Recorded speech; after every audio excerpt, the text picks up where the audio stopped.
7, teórico, repito, teórico número 7, clase de repaso. Vamos a aprovechar la clase para, bueno, sacarse dudas, por supuesto, que ustedes hayan traído. Quienes hayan leído los textos seguramente van a poder aprovechar mucho más esta clase. Y quienes, bueno, no estén hoy presentes, van a tener después la posibilidad de verla grabada. Así que, bueno, la idea es que levanten la mano, que escriban en el chat, que no se queden con ningún tipo de dudas, eh, porque bueno, que para que podamos entre todos y entre todas ir evacuando algunas cuestiones que les hayan podido quedar en lo que vimos en cada uno de los temas. Así que me interrumpen, no hay ningún problema con eso, al revés. Va a ser mucho más rica la clase si ustedes pueden transmitir inquietudes, preguntas y ese tipo de cuestiones. Bueno, si querés pasar, Cami. Hoy pensamos bastante con María cómo desarrollar la clase. Y nos pareció que estaba bueno, sobre todo en esto de que hemos tenido que compilar algunos temas y quedaron un poco apretados por el tema del paro, de la semana de mayo.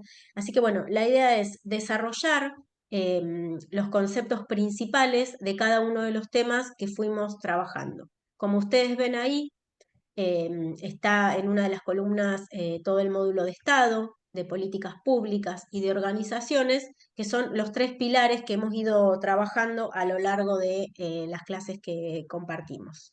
Y bueno, y por arriba, en color violeta, ven el tema de género, la palabra género, porque cada una de estas cuestiones, y digo, desde la cátedra toda la materia está pensada desde la perspectiva de género y tratamos de que todos los temas que abordamos también estén miradas desde esa clave. Así que bueno, después vamos a hacer también una mención especial a algunos conceptos claves de la autora que trabaja esto, de qué implica pensar en clave de perspectiva de género. Pero digo, por eso son estas cuatro palabras o cinco las que ustedes ven ahí. Bueno, si querés pasar una, Cami, dale a la primera nomás, a lo de Estado, no sé si se puede, sí, que quede, o queda así lo primero, no se puede solo lo de Estado, no importa, arrancamos así. No, Como queda así, Lore. no pasa nada. Bueno, ustedes concéntrense en lo azul, donde dice política y triple dimensión. Recuerdan que Carlos Vila es uno de los autores que trabajamos desde la cátedra, justamente por la dimensión política que él le otorga al concepto de Estado. Él lo piensa desde la política, ¿no? Y eso es lo que nosotras como cátedra nos parece como muy importante para abordar este tema. Sin lugar a dudas, no podemos pensar las políticas públicas si no pensamos también en un modelo de Estado. Y por otro lado, no podemos pensar el Estado o no deberíamos pensar el Estado sin pensar en su estrecha vinculación con las políticas públicas. Entonces, cuestiones que acá, digo, si uno mira desde afuera, podríamos decir que parece que van en paralelo, hay una relación permanente e indisociada entre Estado, políticas públicas y organizaciones. ¿Sí? Digo, no podemos pensar la política pública sin el Estado y por otro lado no podemos pensar las organizaciones sin las políticas públicas y sin el Estado. Entonces, ¿qué nos decía Vila con respecto al Estado? Él nos decía, es la unidad suprema de decisión sobre un territorio, ¿no? Y había tres conceptos fundamentales, tres categorías centrales, pero extremadamente complejas en la realidad actual, ¿no? Sobre todo por las dinámicas que tienen. Que una era, a ver, no sé si alguien recuerda cuáles eran estas categorías centrales con el que Vila nos ayudaba a pensar el Estado. De paso vamos haciendo un pimponeo,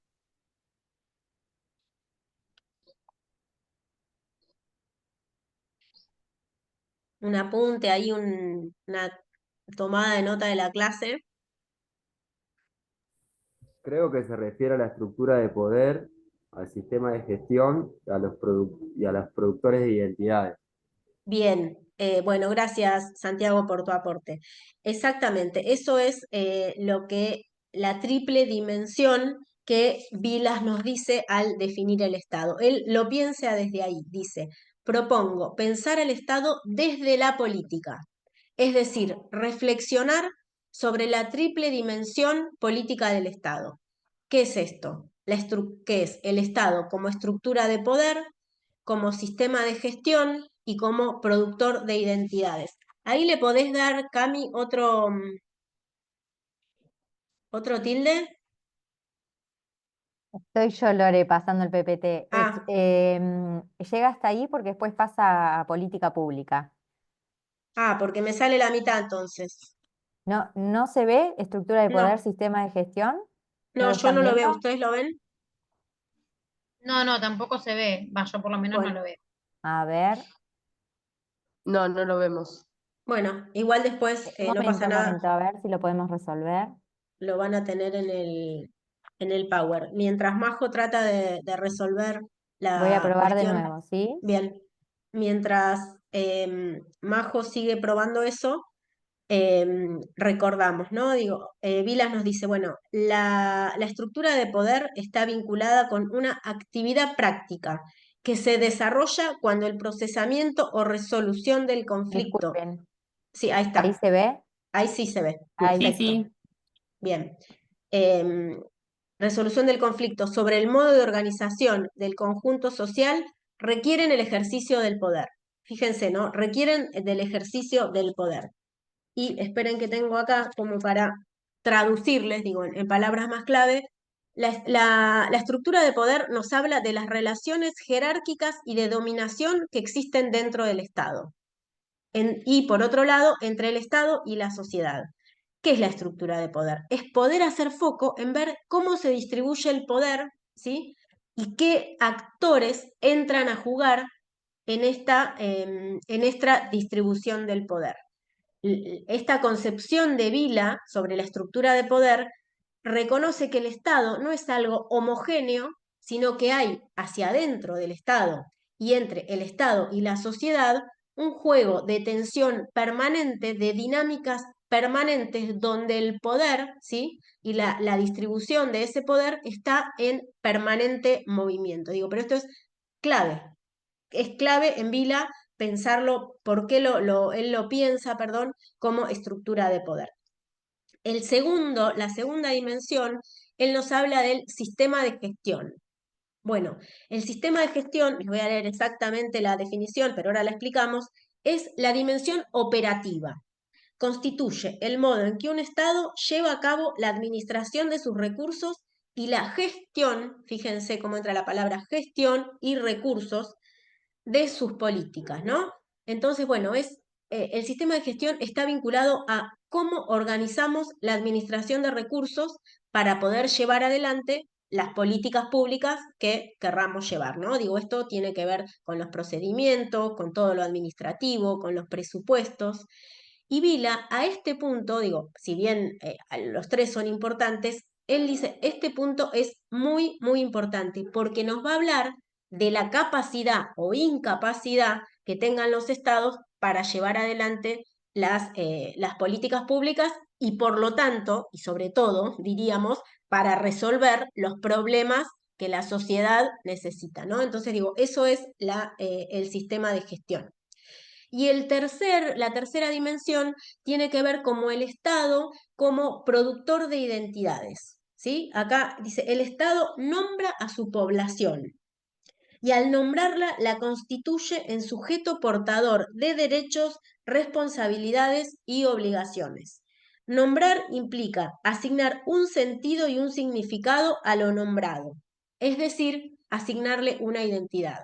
Digo, creo que está clarísimo este ejemplo, digo, cómo lo define, y se me viene el ejemplo de la última clase cuando hablábamos de la cárcel del infierno en Santa Fe, ¿recuerdan? Bueno, digo, ahí tenemos con ese nombre claramente cómo el Estado produce identidad a partir de una decisión, ¿no? Entonces, digo, acá, bueno, se juegan también en esta producción esto, como la construcción de identidades, también como una herramienta para la cohesión social, también como un mecanismo de exclusión, ¿no? Digo, decimos de una forma y todo lo que queda afuera queda como, bueno, justamente como al nombrar, queda por fuera un montón de lo no nombrado, ¿no? Digo, bueno, eso no nombrado, no me salía cómo explicarlo, lo no nombrado también, ¿sí? También está siendo sujeto de determinada identidad por no estar nombrado. ¿Estamos hasta acá? Y ahí vuelvo una cuestión con respecto a Vila, antes de pasar a,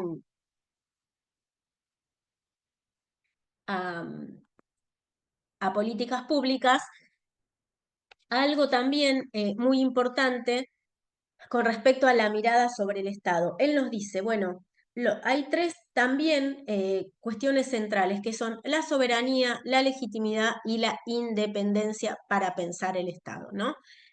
Son categorías muy complejas, pero que necesitamos hacer un análisis de ellas para poder pensar en qué contexto, ¿sí?, los estados llevan adelante las políticas públicas. Digo, bueno, ¿cuál es la soberanía?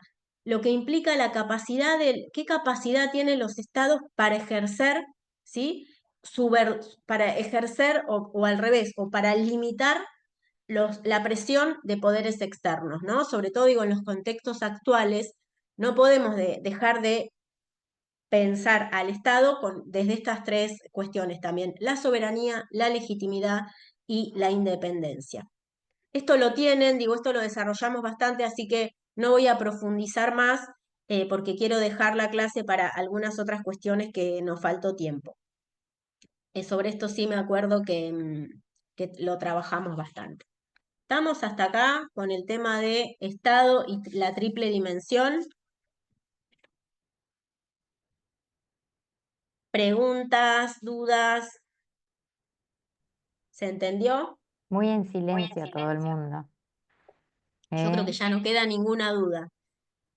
Ya leyeron todo, ya saben todo, tienen todos los resúmenes Están hechos. impecables para el parcial. Bien, vamos entonces. Bueno, vamos a pasar al segundo tema, que por supuesto está estrechamente vinculado con la categoría de Estado, ¿no? Digo, que es la política pública. Digo, bueno, ¿de qué pensamos, qué hablamos, de qué hablamos, perdón, cuando pensamos en políticas públicas? Digo, hoy una palabra tan como de uso casi corriente, ¿no? Em, pero por eso es como importante ver qué es una política pública, qué características tiene que tener algo para hacer una política pública. Porque es muy común escuchar, bueno, determinada política pública, y cuando uno o una tiene como los elementos para hacer el análisis de si algo es o no es una política pública, se da cuenta que cuestiones que desde el sentido común se dice, bueno, esto es una política pública, no lo es, ¿sí? O que haya sido en determinado momento no implica que siga siendo una política pública. Manny Twain, que es uno de los autores que aborda este tema, él nos dice, una política pública es el resultado de una actividad investida de poder público y de legitimidad gubernamental. Fíjense cómo está vinculado con lo anterior.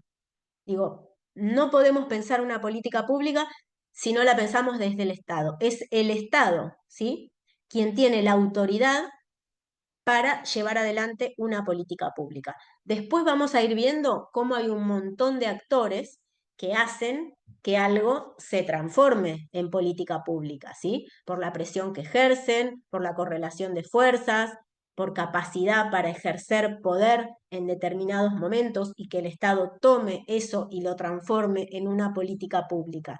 Todo eso puede acontecer, pero digo, hay un montón de actores que hacen que los temas se pongan en la agenda pública, pero quien define, ¿sí? Quien decide, quien tiene la decisión y la legitimidad para decir esto va a ser una política pública es el Estado. Esto es clave, esto es clave.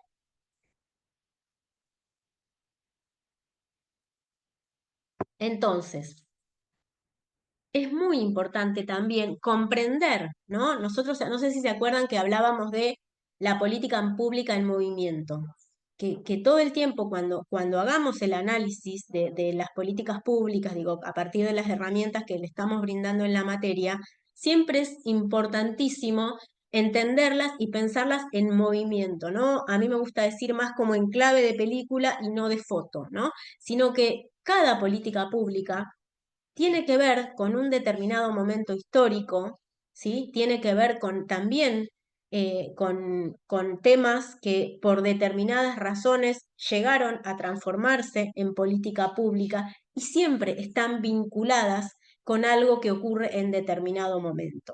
Entonces digo, esto y pensarla, en este sentido es pensar la política pública en movimiento. Y también otra cuestión que es muy importante para el análisis de la política pública es tener capacidad de ver cuáles son los servicios, ¿sí? O cuáles son los productos que las políticas públicas efectivamente concretan. Entonces, comprender la lógica de las acciones públicas, ¿sí? Es lo que pretendemos que ustedes puedan hacer a partir de conocer también, bueno, qué es y qué no es una política pública. Esto es como muy importante porque si no suele pensarse a la política pública como algo o aislado o carente de un montón de cuestiones de disputas, ¿no? De disputas, sobre todo hacia el interior de estas cuestiones.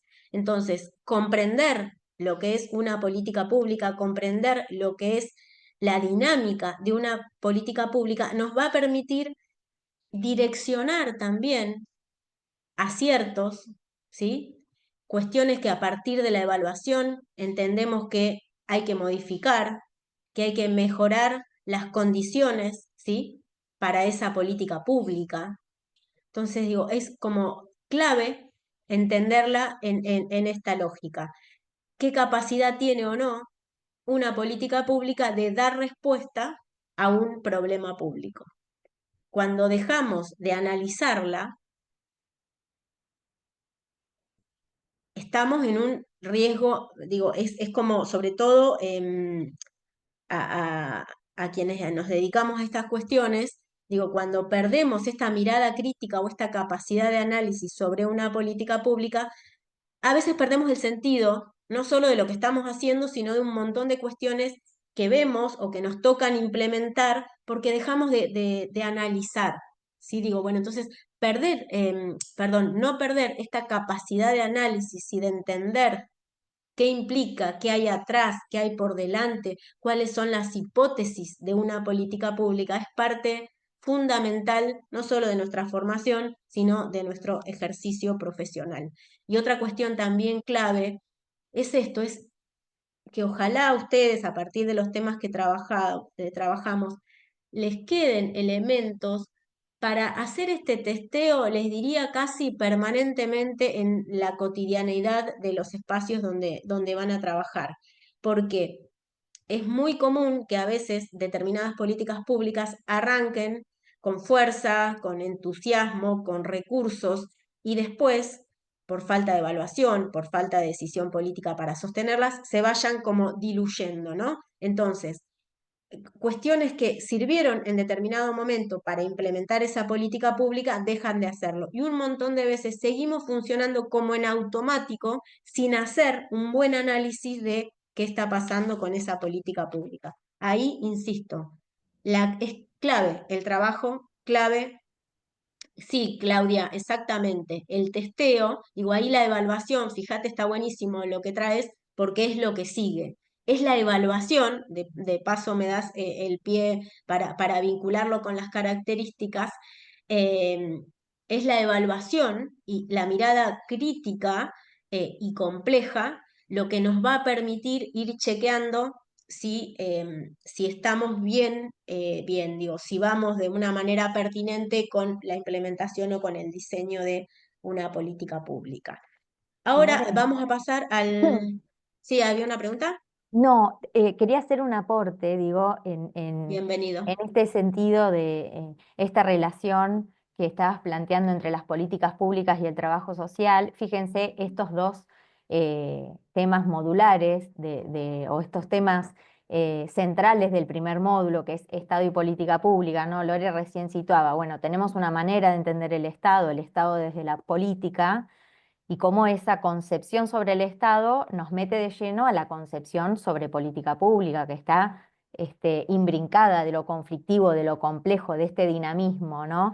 Y que esa política pública está en movimiento, como decías vos, y que el trabajo social está en ese proceso de producción de la política pública, ¿no? Y un poco la lógica de la materia es contar con esas herramientas para reconstruirla al momento que nosotros analizamos las políticas públicas y también las habitamos desde el ejercicio profesional. No solo analizamos, sino que las operamos, las construimos desde la implementación, las pensamos desde el diseño, las habitamos desde la evaluación. Entonces, en eso es sumamente importante estos temas para nuestra formación profesional. Por ahí a veces aparecen como rígidos, como una manera de entrarle a los temas que por ahí antes no lo vimos en la carrera, pero es un nuevo prisma para mirar los lugares donde el trabajo social está, ¿no? Y estamos en una escuela y podemos reconstruir la política educativa del nivel primario y adentro de esa escuela cuáles son los distintos programas que hay, la escuela misma, y ahí pensar el ejercicio profesional, ¿no? Desde la cuestión del análisis y de la cuestión de operar en alguno de los momentos, o en alguna de las instancias de la política pública, ¿no?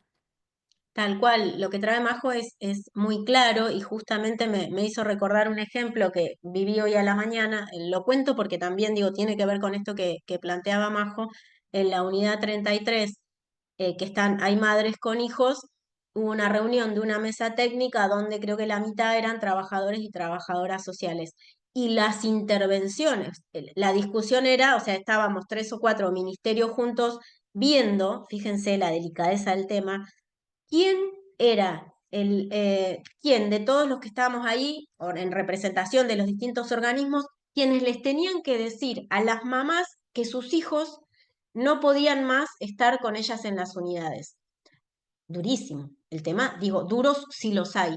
Y ahí, yo que estaba muy atenta a la intervención de los trabajadores y las trabajadoras sociales, los aportes que hacían era exactamente esto que planteaba Majo recién. Digo, uno, cuando todavía no está inserto en los espacios laborales, ve estos temas como lejanos, como, bueno, muy técnicos o muy fríos. Pero lo que estaba pasando hoy en la unidad 33, justamente eran estas cuestiones.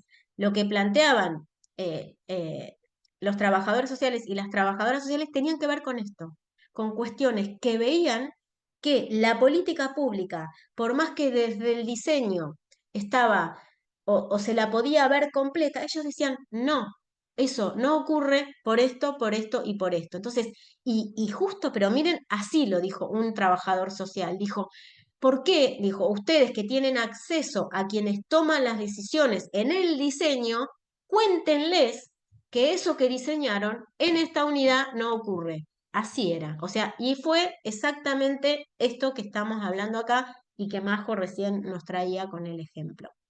Entonces digo, por eso es tan importante pensar estos temas para la formación. Bueno, ahí nos queda, antes de meternos en evaluación, no sé si sale con un clic más, sí, re crack, total. Es que sí, Claudia. Yo me volví muy entusiasmada y pensaba en la oportunidad que tienen ustedes como trabajadores y trabajadoras sociales. realmente es oro en polvo la mirada y cómo, me acuerdo que yo usé una palabra cuando le contesté a uno de los trabajadores sociales, como nutriz, porque es eso, nutren al proceso de producción de la política pública. ¿Por qué? Porque era quien estaba en contacto permanente con las mamás, con los hijos, con los operadores de la justicia, con los penitenciarios, y quien decía, le decía al organismo de niñez, no, no, sí, todo eso bárbaro, pero la realidad no ocurre. Digo, es eso, es claro que sí, claro que son unos cracks porque tienen ese termómetro, ¿sí? Y esa posibilidad de transmitir y de modificar si se aprende a ver. Por eso la importancia es que ustedes puedan aprender a leer y analizar una política pública para devolver, ¿sí? Estos aportes. Así que vamos que ya están a punto de empezar a ejercer.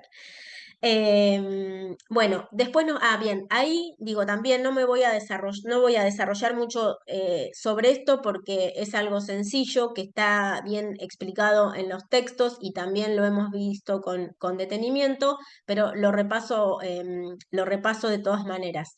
Hay 5 características que tiene que tener algo, digo, para ser una política pública. Tiene que tener un contenido que está relacionado con, bueno, ¿para qué? ¿No? Bueno, ¿para qué quiero desarrollar algo? Bueno, es el tema, ¿no? Digo, bueno, es lo que le da sentido, es lo que va a buscar un resultado movilizando recursos para algo. Es el medio, ¿sí? Un programa que tiene que ver con es como lo que va a orientar la acción, es lo que nos va a decir, bueno, cómo, ¿sí?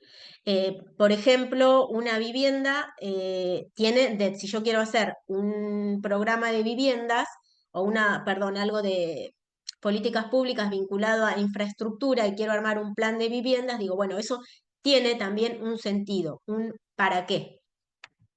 La orientación normativa que tiene que ver con los intereses, con los valores, con las finalidades eh, y sobre todo también rescato el tema de lo valorativo porque también hay mucho de esto en la orientación normativa. Esto, no sé si ustedes recuerdan el teórico que dimos sobre esto, lo pusimos varios ejemplos, cualquier cosa pueden ir a esos textos.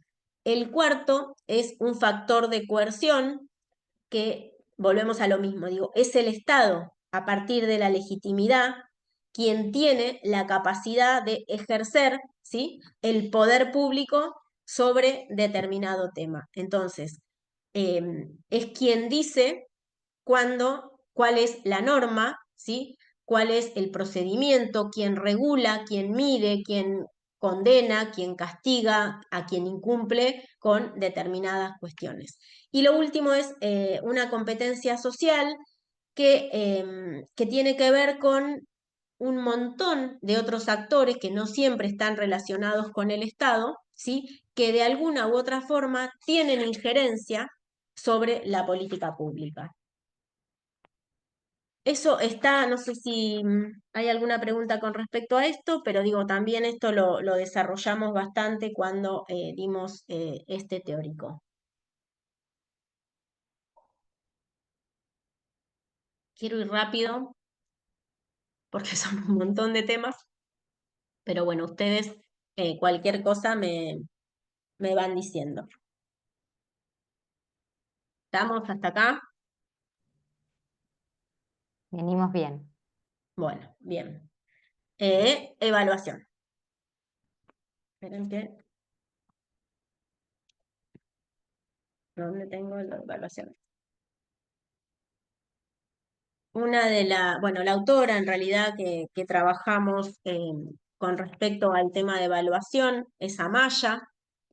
Ella junto con otros teóricos sobre el tema nos recuerdan que Argentina está bastante atrasada, ¿no? Digo, es un tema en el que venimos como muy atrás con respecto a otros países, por lo tanto, es como muy importante también poder compartir con ustedes la importancia de la evaluación en cada una de las instancias en las que nos desempeñamos.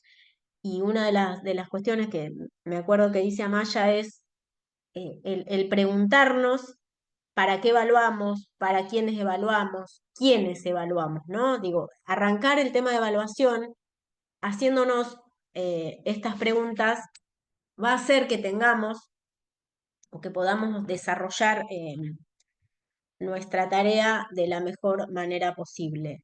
¿En qué circunstancias evaluamos, no? Digo, también acá, como decía Majo recién, con otros aspectos de la política pública, no imaginar que la evaluación es un proceso allá y que lo tienen que hacer los expertos, las expertas en evaluación de política pública. Digo, podemos en cada uno de los niveles donde estemos trabajando o en breve vayan a estar trabajando, incorporar casi en nuestra práctica diaria aspectos vinculados a la evaluación. Esto también es otro aporte que la cátedra hace mucho hincapié.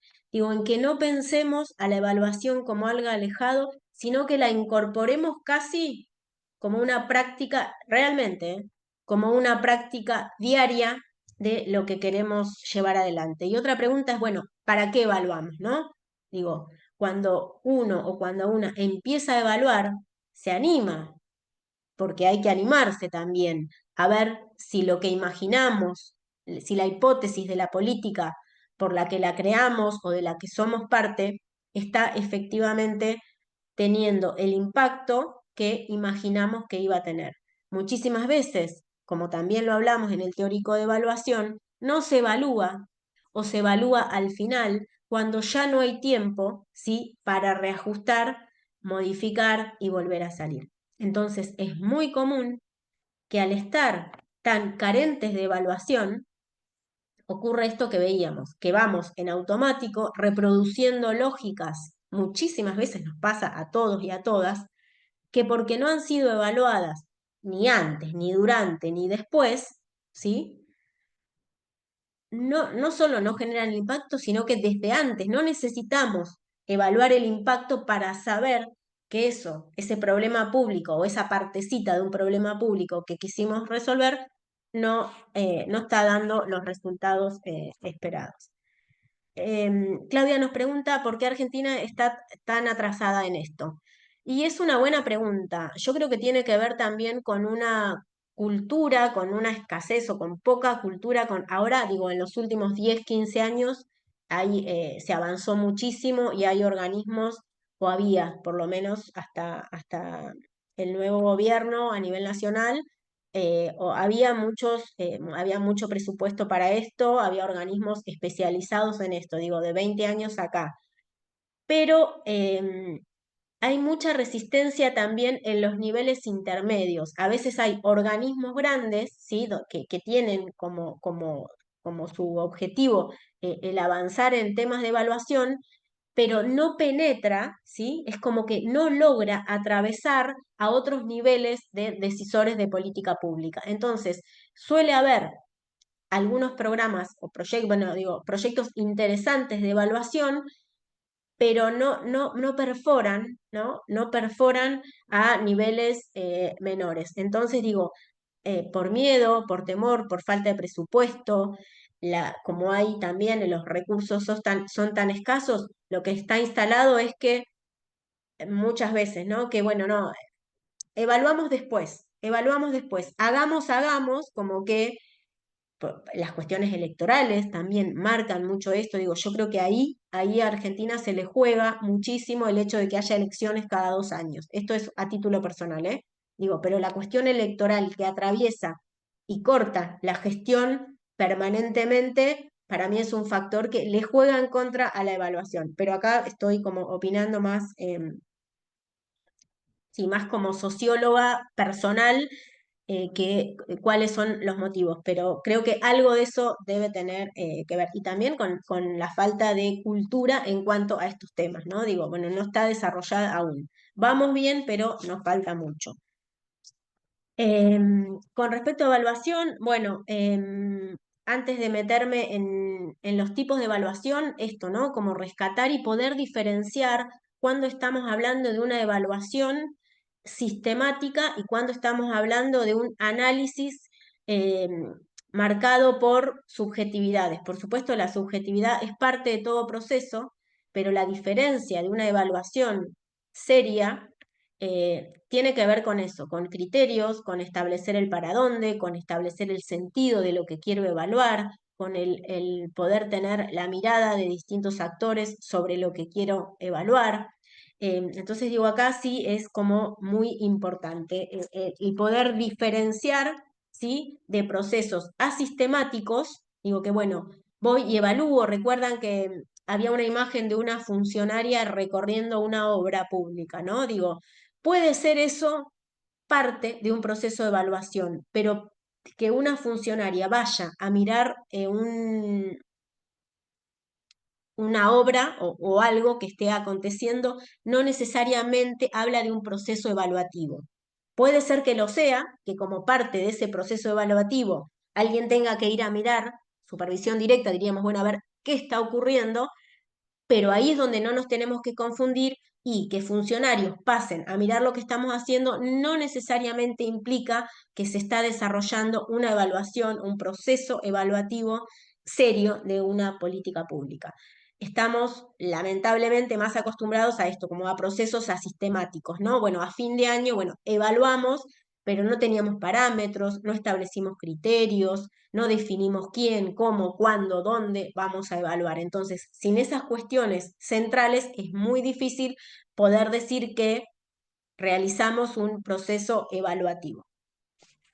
Sí, ahí tener en cuenta la diferencia entre lo que es un monitoreo en un proceso de implementación y voy haciendo, hago monitoreo, seguimiento de la implementación de un proceso evaluativo propiamente dicho, digamos.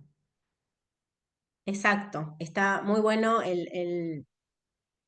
Digo, por el caso de la obra pública, ¿no? ¿Qué ocurre? Bueno, los inspectores van monitoreando el plan de obra que lleva adelante una contratista. Los inspectores son parte de los cuadros técnicos del Ministerio de Infraestructura, ¿no? Bueno, eso es un caso puntual. Otra cosa son los estudios o evaluaciones ex ante de por dónde puede pasar determinada ruta o por dónde puede pasar o cómo va a ser la traza de una adecuación de cauce de un río o de un arroyo.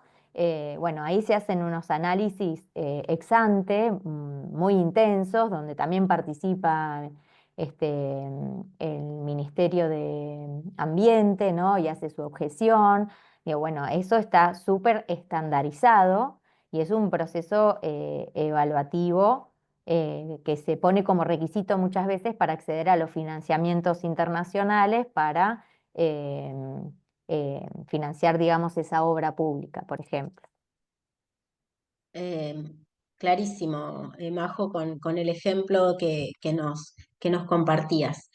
Y bueno, y ahí también de alguna forma nos metemos, digo, Majo lo traía en lo que iba desarrollando esto de los momentos y los tipos de evaluación. Digo, bueno, según al criterio que establezcamos, digo, esto en el PowerPoint ustedes tienen un cuadro que está muy claro, muy explicado y es muy sencillo, que de acuerdo al momento del que se realiza y al objetivo, digo, la evaluación también se va modificándose o puede tener como los distintos tipos de evaluación justamente. Esto que decía Majo, si evalúo antes, si evalúo durante, si evalúo después, ¿sí?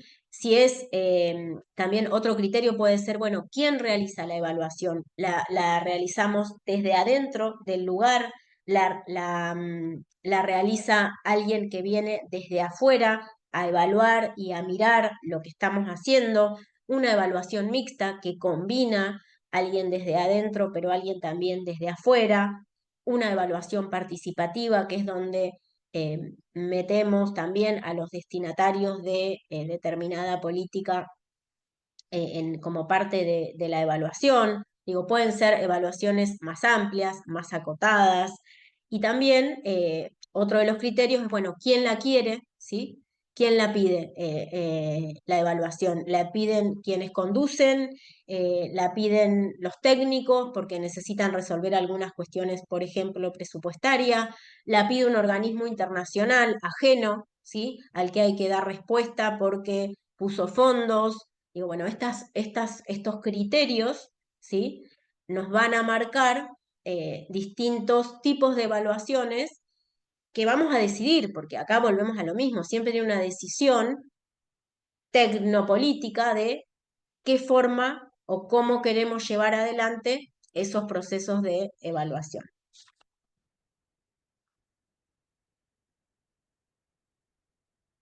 Esperen que tomo agua. Y otra cuestión que también de distintas formas lo hemos ido desarrollando en todos los teóricos y hoy también lo hemos visto, es esto de, bueno, como el proceso de producción, ¿no? De cuáles son las fases de producción de la política pública.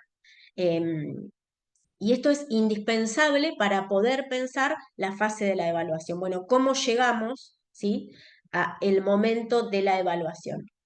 Y acá digo, esto también ustedes lo tienen muy claramente explicado en el PowerPoint, pero recuerdan que era la construcción de agenda, ¿sí? Primero se construye la agenda, ¿sí? Con esto, con la presión o con los intereses expresados de distintos sectores, se formulan alternativas, ¿sí? Para eso, decir, bueno, ¿qué hacemos con esto? Acá es donde surge la hipótesis sobre determinada política pública. Es bueno, si abordamos este tema de determinada forma, imaginamos que, no sé, digo, va a bajar si hacemos algo para que baje la reincidencia, efectivamente va a bajar. Digo, bueno, ahí hay una hipótesis de política, ¿no? Digo, bueno, esto es muchísimas veces lo que guía, ¿sí? O lo que debería guiar una política pública.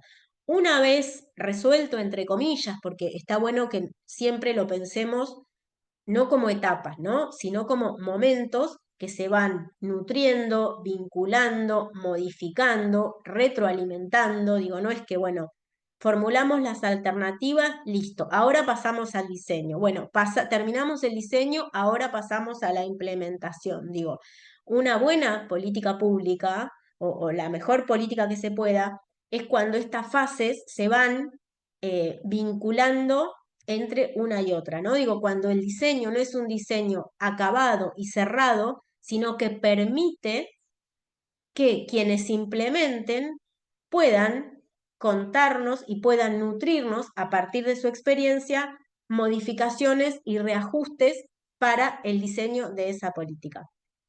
Por eso el cuarto momento es el de la implementación, ¿no? Digo, esto si la vemos, digo, es un tipo ideal de un proceso de producción de política pública, ¿no? Digo, construcción de agenda, formulación de alternativas, diseño de la política, implementación y evaluación. Digo, estas son como las fases por las que una política pública pasa y va como nutriéndose justamente una de otra. Es clave esto, porque si bien ustedes, eh, acá la evaluación está al final, ¿sí? Digo, pero no implica que solo tengamos que evaluar o que consideremos como evaluación lo que hacemos al final, sino que todo el tiempo, digo, vamos como chequeando, monitoreando y cotejando lo que estamos haciendo.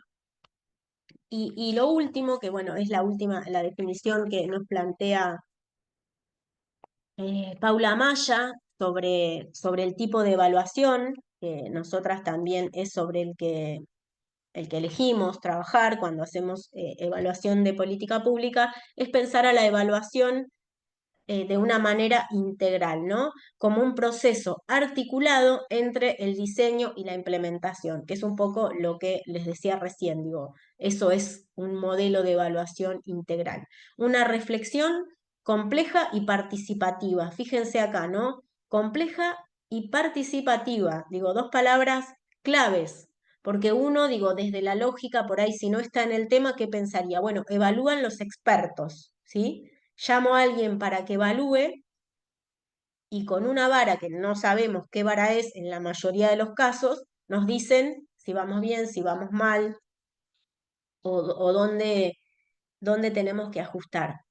Pero lo que plantea Maya ahí, lo de compleja y participativa, tiene que ver justamente con esto, con ampliar la escucha y que sean, no sé si todas las voces que podamos, pero por lo menos la mayoría de las voces que podamos, que están en alguna parte de ese proceso. Entonces digo, vuelvo a la reunión de hoy a la mañana en la unidad 33, porque lo que decía el trabajador social, que por otro lado traía a lo que decían las mujeres privadas de su libertad y las penitenciarias, tenía que ver con eso, con una evaluación participativa, ¿sí? O sea, yo desde ahí me fui con esas voces para pensar lo que viene, si yo quiero que efectivamente esa política pública sea mejor de lo que hoy es.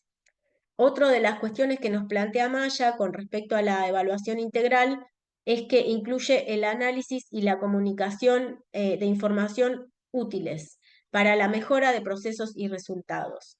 Y acá es clave el tema de la comunicación. Y eso después ustedes lo van a ver con Analía o con María, pero digo, la comunicación es un factor fundamental en la evaluación, en todo, ¿no? Digo, pero en la evaluación también es una cuestión central. Y ella, bueno, hace como mucho hincapié en que analizar o pensar la evaluación como una situación de aprendizaje permanente, que ese intercambio que hacemos con otras es algo que también enriquece mucho. Bueno, ay, estoy que no me da el... Quiero que entren todos los temas. Preguntas hasta acá y no me da la garganta. Lo bueno es que si queda grabada la clase pueden parar. Sé que estoy hablando muy rápido, pero no me queda opción.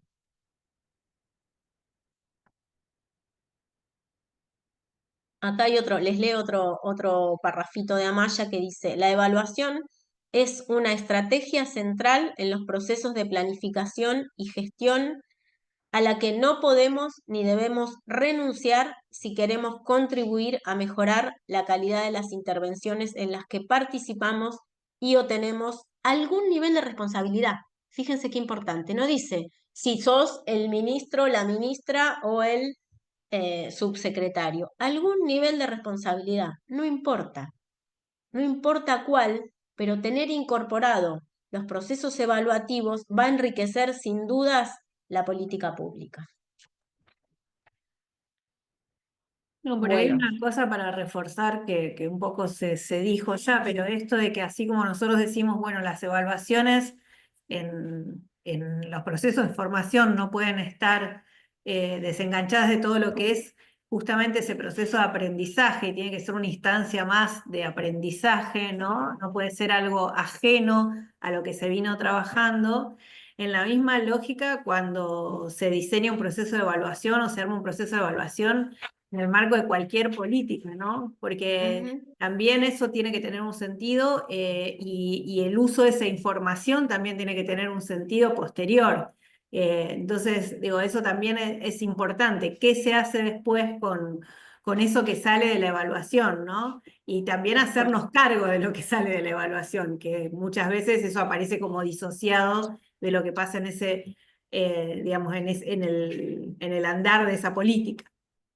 tal cual, esto que dice Analía es clarísimo, porque, y en relación, creo que Claudia, no me acuerdo quién había preguntado, había de por qué también en Argentina veníamos tan atrás, eh, tiene que ver a veces con la inercia del hacer, digo yo, no, porque estamos bien, vamos bien, vamos bien, no, tenemos poco tiempo, vamos bien, y cuando vos sugerís así como, bueno, ¿por qué no hacemos una evaluación? No, estamos bien, entonces, bueno, a veces se asocia a la evaluación con frenar los procesos y se avanza y después, bueno, cuando empezás a mirar, bueno, capaz que si ajustábamos esto, pero bueno, por eso es como muy interesante que ustedes no pierdan de vista que como trabajadores y trabajadoras sociales tienen un rol fundamental en lo que es la evaluación, en todo, ¿no? Em, Claudia decía, pensaba en eso también, en la urgencia, absolutamente. En la urgencia, en la demora de los procedimientos, no sé, para que te asignen un presupuesto, que desde, no sé, lo pedís y capaz lo tenés al año siguiente y un año después termina la gestión. Entonces, bueno, ahí es como si no, no me voy a poner a evaluar, y bueno, hay como muchas resistencias en quienes dirigen y quienes conducen con respecto a la evaluación por el tema de la urgencia, tal cual, clarísimo. Bueno, ahora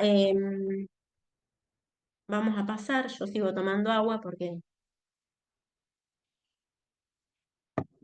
al tema de cadena de valor público. ¿Recuerdan, a ver, recuerdan algo de esto?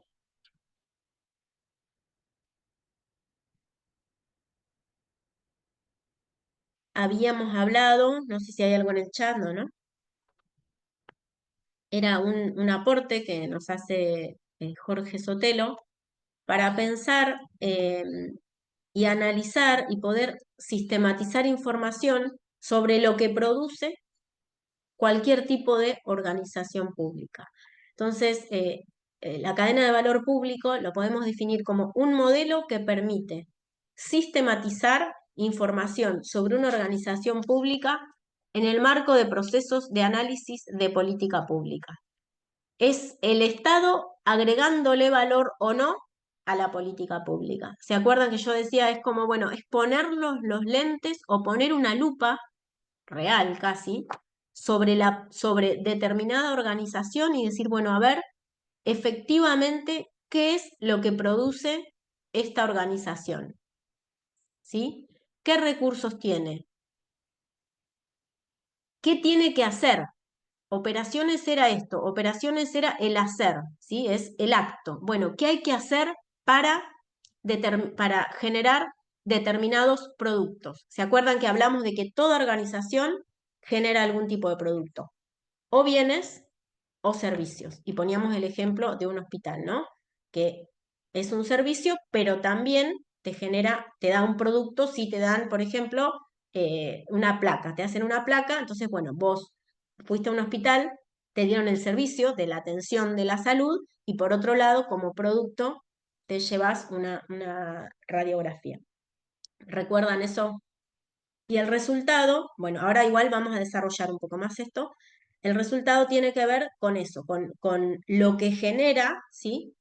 Esa concatenación de cuestiones. El recurso, la operación, lo que hago, digo, y el producto, y efectivamente el resultado es que si voy a un hospital público, me atendieron y me solucionaron el problema, o por lo menos me dieron alguna respuesta a, a esto.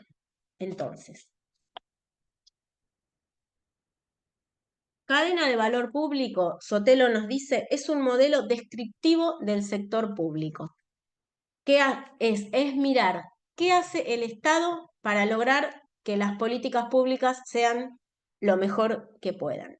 Entonces, él lo que hace con este modelo de análisis es que se mete en el proceso de producción de la política pública y nos invita, nos ayuda a mirar, por eso lo desagrega y lo ordena de esa forma, ¿no? Porque es lo concreto, lo tangible, ¿sí? De una organización. Y me gustaría, bueno, no lo tengo, pero recuerda, se ve ahí, y enfoco, bueno, está todo, pero ¿se acuerdan está en el PowerPoint, lo tienen, cuando veíamos que estaba de un lado el sector público, la línea pespunteada, y del otro lado la sociedad? No sé si recuerdan esa filmina, me faltaría acá. Pero bueno, cuando la vean, cuando repasen para el parcial, eh, ahí digo, en esa foto, claramente Sotelo nos muestra cómo el Estado, a través de sus organizaciones, siempre produce algo, ¿no? Esto que les decía que les decía recién. Y siempre produce algo para una sociedad. Entonces, el sector público, lo repito, a través de sus operaciones, o sea, a través de lo que hace, ¿sí? Necesita, para ese hacer, ¿qué necesita? Recursos. Y que los recursos no son solamente presupuesto, no es solamente plata, también hay recursos cognitivos, recursos institucionales, las personas, digo, personal capacitado para desarrollar determinadas tareas. Bueno, digo, el sector público necesita, ¿sí?, recursos para llevar adelante distintas operaciones. Y esas operaciones son las cosas que hago, ¿sí? Esas cosas que hago son productos que pueden ser tangibles, que son los bienes, son las cosas, es la radiografía, o servicios, que son los intangibles como la educación pública, la salud o alguno de esos. Todo eso que hacemos, ¿sí?, genera algún tipo de resultado en la sociedad que es para quien diseñamos determinada política pública. Sé que parece un trabalenguas, pero me acuerdo que en la clase lo entendieron bien, las preguntas fueron pertinentes y a mí me quedé tranquila con este tema que siempre genera un poco de incomodidad al principio, pero me acuerdo que lo habían entendido bien. ¿Que había algo en el chat? No, ahí traté de insertar la imagen que estabas comentando, Lore, Ah, en dale, tiempo a ver. real. Bien, genial. Que la tengan de referencia a mano para que vayan mirando, Ah, acompañando tu buenísimo. Ah, explicación. ¿la pusiste en el chat? Sí. Qué lujo, Colo, genial. Bien, así no parece tan chino, pero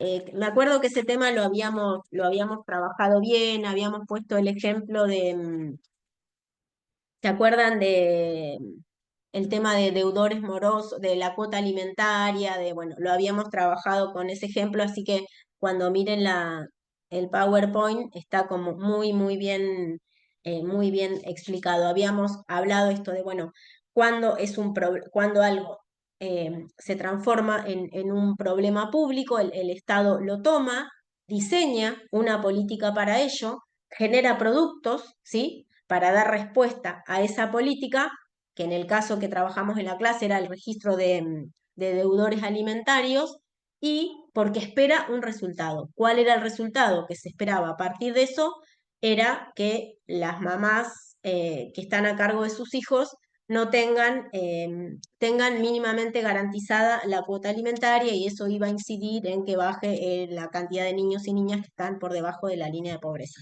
Se los estoy simplificando porque, bueno, justamente es la clase de repaso.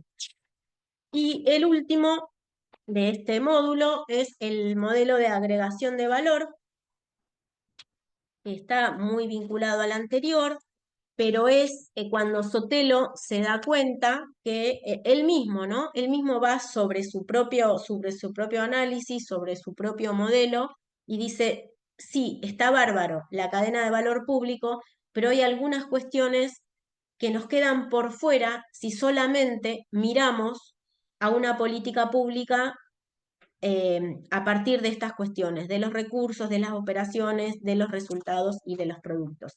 Y por eso él le agrega, ¿sí?, más en una lógica horizontal, él le agrega la producción, si querés ponerlo ahí, él dice, bueno, también para analizar lo efectiva de una política pública, tenemos que mirar estas cuestiones: la producción, la regulación, la distribución y la orientación estratégica.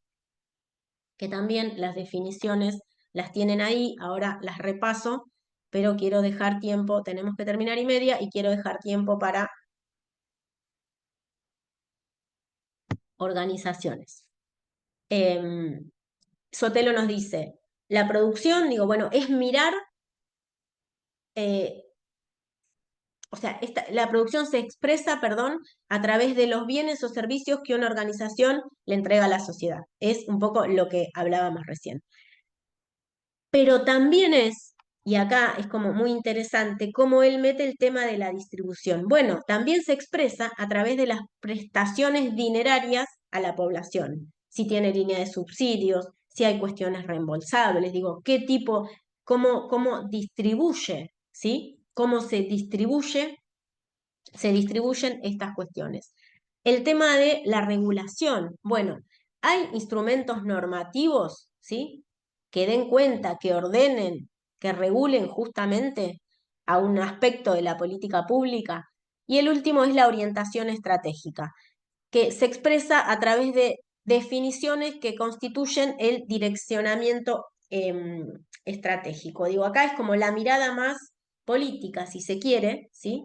Sobre alguna de las cuestiones. Esto no vamos a profundizar mucho más porque tampoco le vamos a hacer una pregunta de parcial que defina el modelo de agregación de valor, pero sí es importante que ustedes entiendan de por qué Sotelo va complejizando su propio modelo de análisis, porque él dice, ojo, si nos quedamos solo con mirar los recursos, las operaciones y los resultados, estamos dejando afuera una parte importante. Entonces, por eso él complementa y le agrega que para hacer un buen análisis de la política pública debemos también mirar estas otras 4 cuestiones.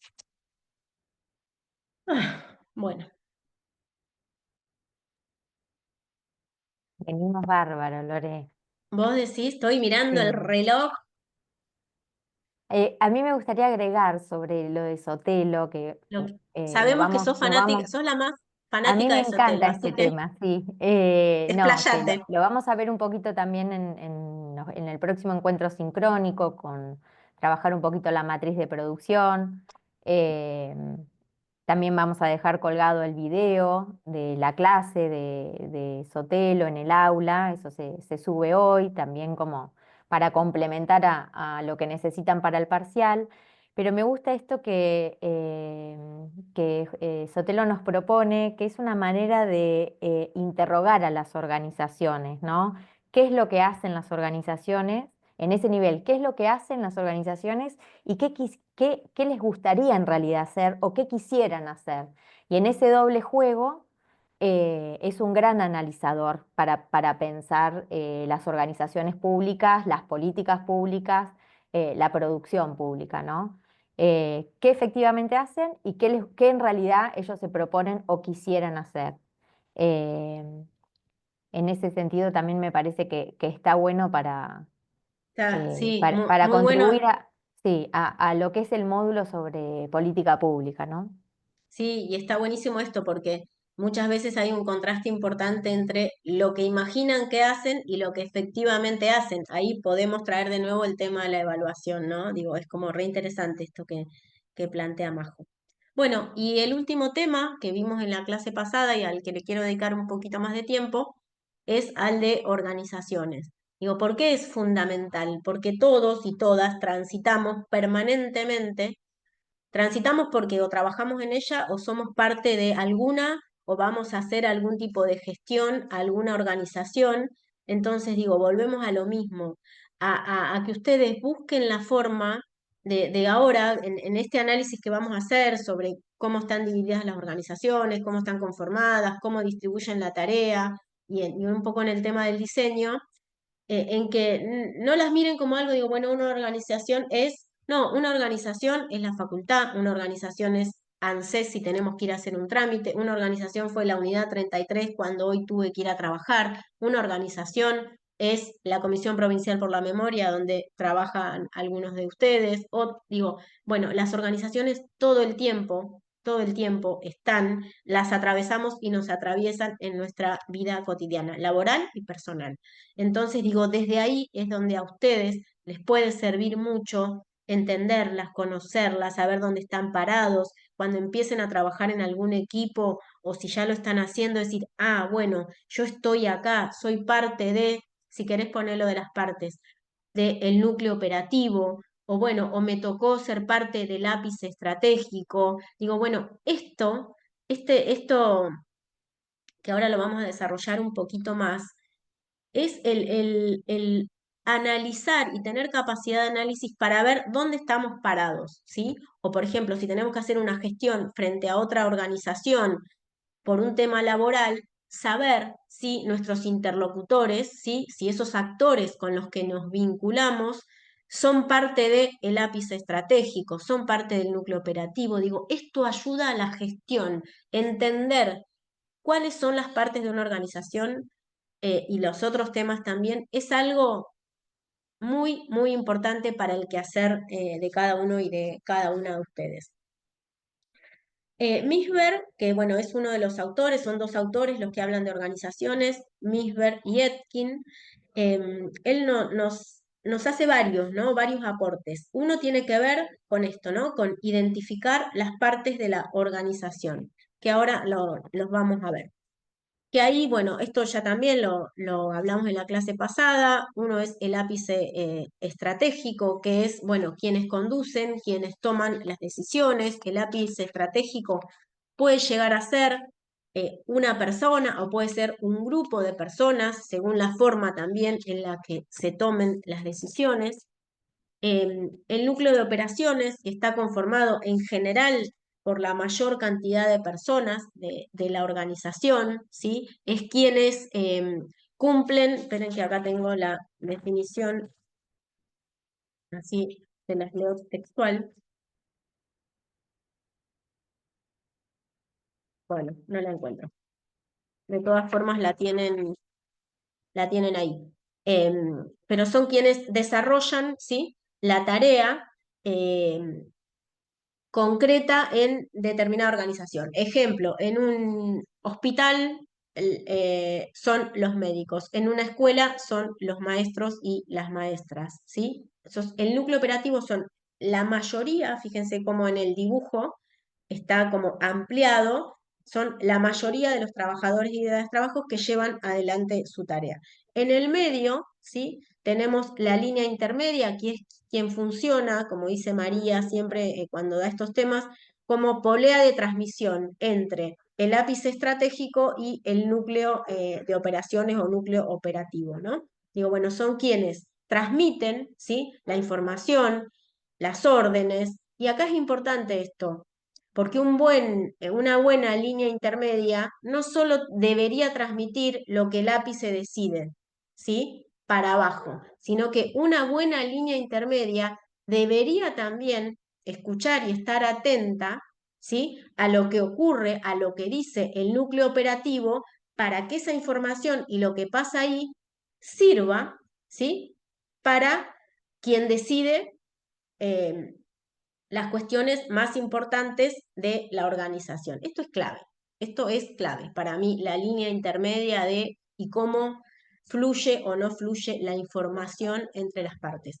Y las otras partes que no están necesariamente en todas las organizaciones, sí las vamos a encontrar en organizaciones grandes, pero digo, no busquen que todas las organizaciones tengan que tener staff de apoyo o tecnoestructura,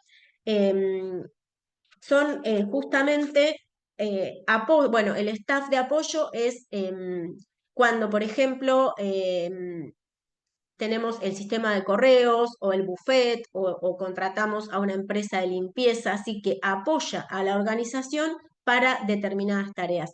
Y la tecnoestructura en general suelen ser los analistas, ¿sí? Como las áreas más de apoyo que permiten, ¿sí? Que aportan, que controlan en muchísimos casos como a la tarea que desarrolla el resto del resto de la organización. Esto también está desarrollado, así que lo vimos la clase pasada, así que también lo tienen. Pero hay una cuestión muy importante que dice una definición de Etkin cuando él habla de organizaciones y que a nosotras en la cátedra nos encanta, digo, bueno, es como que, no sé si es la palabra que nos encanta la definición, pero es como muy rica. Él dice, una organización es un sistema complejo de carácter sociotécnico y adaptativo, en el cual se conjugan factores de índole política, cultural, económica y social. Está también la definición en el PowerPoint. Pero fíjense qué interesante, ¿no? Porque Él no tiene una mirada tecnocrática sobre una organización, sino, como vimos en la clase pasada, lo primero que pone como factor es los factores de índole política, cultural, económica y social. Y otra cuestión también muy interesante es la importancia que le da Etkin al factor humano, ¿sí? Él le da mucho peso y mucha centralidad a las personas en las organizaciones. Él dice, bueno, las organizaciones están sostenidas y conformadas por personas, ¿sí? Que esas personas, y justamente por eso y por un montón de otras razones que ahora vamos a ver, no podemos pensarlas, ¿sí? Como, esperen que él dice, las organizaciones están atravesadas por lo humano. Todos y todas tenemos racionalidades, emocionalidades, deseos, saberes, conflictos. Digo, bueno, todo eso que nos pasa, que nos va pasando en la vida mientras formamos parte de una organización, afecta, tiene que ver con lo que pasa o con lo que no pasa en una organización. No podemos pensar a las organizaciones sin entender que las personas, ¿sí? Son parte fundamental eh, en lo que tiene que ver con el desempeño o la función de una organización. Y por esto es muy rico lo que plantea Etkin, porque él dice, pensar una organización implica, pero desde el vamos, pensar desde la perspectiva de la complejidad. ¿Sí? No podemos mirar ingenuamente una organización y pensar que es un conjunto armónico de personas que van atrás de un objetivo. Si la estamos mirando así, nos vamos a chocar de frente con el primer obstáculo que se nos aparezca. Él nos dice, no, bueno, ojo, porque una organización en parte puede ser eso, pero es mucho más que eso, ¿sí? Es el factor humano, son los cambios internos y externos que se producen, ¿sí? Es la capacidad o no que tienen las organizaciones para transformarse, para repensarse, para adaptarse al momento histórico que les toca vivir.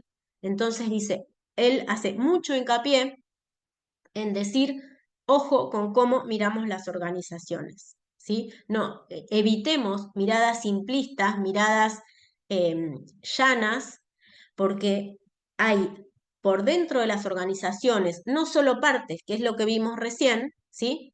No solo partes, sino un montón de elementos, ¿sí? De tensiones, de disputas, de actores que juegan de determinadas maneras que hacen al sentido de la organización. Entonces, él nos dice, ¿no? Digo, bueno, las organizaciones tienen procesos no congruentes. Fíjense qué claro esto. Uno imagina que, bueno, en una organización todos van para allá. Cuando la empezás a estudiar con todas las cuestiones que estamos compartiendo hoy con ustedes, ves que no siempre todos van para allá. ¿Sí? Ves que adentro de las organizaciones hay tironeos, hay miradas, distintas miradas políticas, distintos valores, distintas concepciones sobre un montón de aspectos. Entonces, la invitación que nos hace es a mirarla con el conflicto adentro, ¿sí? A mirarla tensionada y con pujas que también, o sea, tan intrínsecas que eso es la organización, dice él. Bueno, la organización es todo eso, ¿sí? No la miremos como algo neutro, ¿sí? Y como algo carente de conflicto hacia adentro. Y también otro foco que hace mucho es, bueno, el poder no siempre está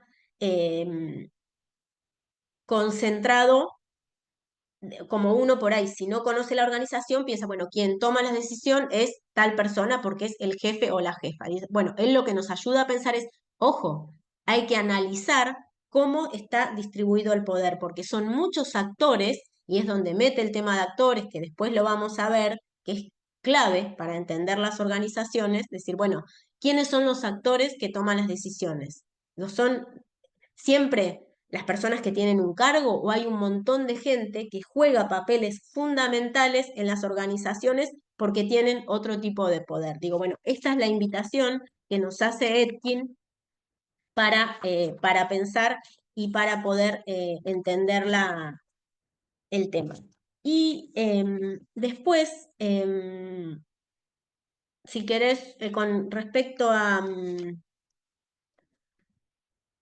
Misber, que es el otro autor, él nos ayuda a pensar en, bueno, esto también lo vimos la clase pasada y creo que también le dediqué bastante tiempo, bueno, cómo se distribuyen las tareas, ¿no? Digo, uno, entonces podríamos ver cómo se distribuye el poder, cómo están formadas las organizaciones, cuáles son las partes que la componen, y por otro lado, cómo se coordina la tarea, sobre todo imaginando en organizaciones en las que son muy grandes, ¿no? Y ahí ustedes tienen esto que ya desarrollamos la clase pasada, que él, esperen que le busco el apunte, que nos hablaba de supervisión directa. Recuerdan que era cuando la provee quien está a cargo, ¿no? Emitiendo instrucciones y supervisando directamente a quienes cumplen esas tareas. Digo, este tipo de mecanismo de coordinación de la tarea no siempre se puede llevar adelante cuando la organización es muy grande, o se puede llevar adelante en determinados momentos del proceso que quien conduce decide meterse, entrar y supervisar de manera directa. La adaptación mutua, que es la que logra la coordinación del trabajo por el simple proceso de comunicación informal entre las partes. Digo, esta adaptación mutua se da en ámbitos más pequeños, en ámbitos reducidos. La estandarización de los productos y de los resultados, que esto también estuvimos haciendo bastante hincapié la clase pasada, me detuve bastante en esto porque nosotras somos como bastante nos gusta mucho y le damos mucha importancia al tema de la estandarización, que a veces está como devaluado o mal visto, y sin embargo es tan importante el tener herramientas o capacidad para poder estandarizar una parte de la tarea. Cuando uno piensa en la palabra estandarizar, a veces digo, hay mucho prejuicio con respecto a esto, y sobre todo en las ciencias sociales. Pensamos que estamos volviéndonos unos tecnócratas. Y sin embargo, a veces estandarizar una parte, ¿sí? Una partecita de lo que hacemos ordena, nos permite comparar, nos da herramientas, ¿sí? Para ver qué salió de lo mismo el año pasado, digo, para dar formatos similares a preguntas similares. Digo, bueno, es muy rico cuando uno incorpora la estandarización de los resultados como de la producción. Y el último es la estandarización de habilidades, es justamente cuando se especifica el tipo de capacitación que se requiere para realizar un trabajo. Ahí, bueno, estamos hablando de competencias específicas, de saberes específicos sobre alguna cuestión. Y el último punto, y termino, dije que y media terminaba y voy a terminar y 32 porque es muy, muy chiquitito lo que tiene que ver con el diseño de las organizaciones.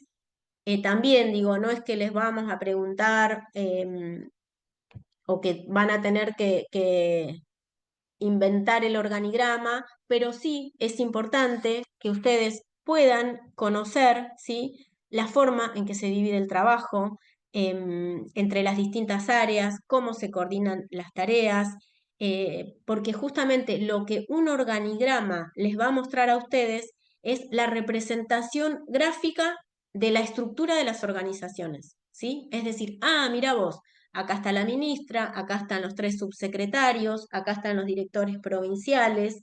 Entonces digo, también uno dice, ¿qué tiene que ver la estructura? Bueno, no, es importantísimo porque es como la radiografía, ¿sí?, de cómo está armada esa organización. Pero ojo con creer que el organigrama siempre refleja al poder real de la organización, porque muchísimas veces el organigrama o está desactualizado o no se cambió hace un montón de tiempo y se crearon áreas que todavía no están aprobadas, pero en los hechos funcionan. Entonces, lo que ocurre no se refleja con el organigrama, esto también es muy común, ¿sí? O que estamos con un organigrama nuevo, también es muy común que hay un organigrama nuevo, pero la lógica organizacional nos hace llevar a funcionar con el organigrama viejo. Entonces, la riqueza de estos aportes y de estas miradas, sobre todo para ustedes que van a estar metidos y metidas ahí, es esto, es decir, bueno, no, para si este es el jefe de departamento o la jefa de departamento, pero quien tiene el poder real, bueno, no sé, digo, para eso sirve la estructura, para eso sigue entender las partes y para eso sirve conocer los mecanismos de coordinación de la tarea. Estos son los aportes de estos dos autores que también son extremadamente valiosos y valiosas para esto. Y 32. Bueno, como pudimos, hicimos un repaso muy rápido, lo de género lo dije al principio, lo refuerzo al final, digo la importancia en el avance en cuanto a la perspectiva de género, digo al principio hablábamos de igualdad, después hablábamos de equidad y después hablamos de transversalización de las políticas de género. Y transversalizar las políticas de género tiene que ver con esto, con pensar todo esto desde el género y no al revés. No es decir, bueno, ahora vamos a... No, por eso lo digo al principio y lo refuerzo al final. De esto hablamos cuando hablamos de transversalización de la política de género, es pensar la política pública, pero desde el género. No sé si se entendió. Hablé muy rápido, ya lo sé. Si lo hago siempre, hoy lo hice más que nunca. Hay un comentario en el chat. Claudia Sí. dice, algo que me pareció interesante es que él dice que el conflicto no siempre es algo malo, sino que muchas veces moviliza o visibiliza otras cuestiones a analizar. Maravilloso. Buenísimo, Claudia, que traes eso. Por eso nos gustan estos autores. Porque quienes, con el prejuicio que muchas veces tienen las ciencias sociales con respecto a estos temas, se imaginan que quienes nos dedicamos a políticas públicas y a organizaciones, las imaginamos con una mirada absolutamente tecnocrática. Por eso tomamos a Vila, ¿sí? Porque él la ve desde la política, él piensa al Estado, a las políticas públicas, digo, y todo esto desde la política. Y todos los autores y autoras que trabajamos, el tema del conflicto lo meten en el medio de la escena, digo, no tienen una mirada aislada o separada y decir, bueno, una organización es, bueno, un actor es, bueno, el... No, no, digo, estamos atravesadísimos, no solo por un contexto histórico, sino que es el conflicto lo que está y lo que condiciona el hacer de cada una de las organizaciones. Son las disputas sociales, es la capacidad de los actores de poner, ¿sí? De poner en agenda estos temas. Ay, bueno, gracias. Espero que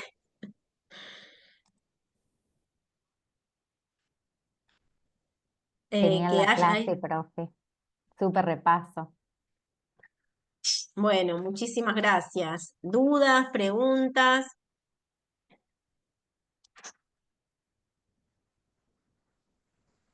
Si tienen este mapita, fíjense que si al principio yo dudé si cuando arrancamos la clase mostrarle todo esto así de una y creo que no me acuerdo quién me dijo no, no, porque va a ser mucho.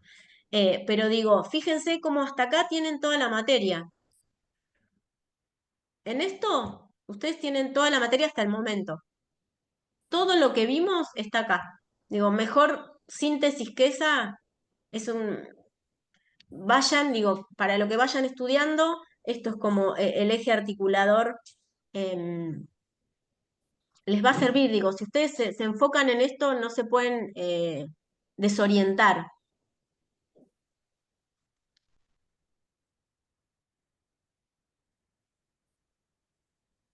Luzmila dice, los TPs y el repaso nos superordena para el parcial. Bueno, genial, me alegro Bien. porque los TPs también lo hacemos con ese sentido, con que puedan nutrir a los teóricos y a lo que han ido trabajando en los prácticos. Y de todas maneras, el miércoles que viene, cuando subamos las consignas, nos tomaremos también un ratito para charlar sobre las consignas concretamente.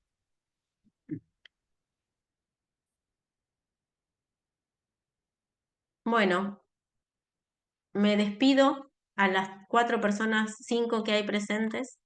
Em, Como les dije el otro día en el aula, pero bueno, no sé si ustedes estaban, hoy es el último teórico que me toca dar, así que bueno, nada, para mí fue un enorme y hermoso desafío, así que bueno, me van a ver seguir viendo en el aula, por supuesto, pero ya a partir de la semana que viene em, arrancamos con un nuevo módulo y va a estar a cargo de Analía, así que bueno, ya la van a ver a ella frente a la clase. Bueno, Ojo gracias. que por ahí te llamamos de nuevo, ¿no? No, voy a estar, me tomo licencia. Nada, mentira.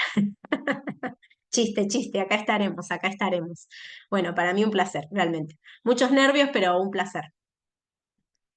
Así que bueno, cualquier cosa, nada, ahí estamos por aulas web, nos escriben y si hay algún tipo de consulta sobre algo.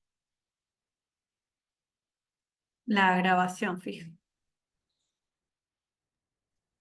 Ya la pararon, ¿no?